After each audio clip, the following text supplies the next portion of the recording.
Hello mga mare! Gusto niyo po ba ng skinless longganisa? Tara, ituturo ko po sa inyo kung paano gumawa ng homemade skinless longganisa na walang halong preservatives. Meron po ako 1 kilong kasim. Kasim pong gagamitin natin sa paggawa ng longganisa.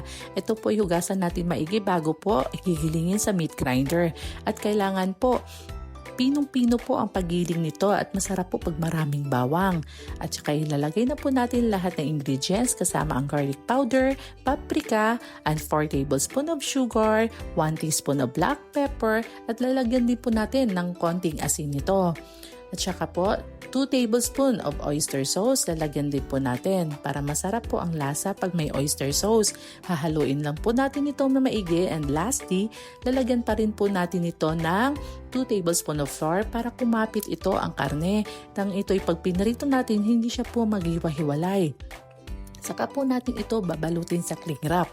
Pero depende po sa inyo kung gaano po ito kalaki pag ito'y binalot nyo sa cling wrap. Kailangan po siksik nyo po maigi ang pagbalot nito. At maglagay na po tayo ng water sa pan. Papakuluan natin ito ng maigi sa tubig. Pero konting tubig po yung lalagay natin. Pag naiga na po, lalagyan natin ng mantika. Ipiprito natin siya sa mantika.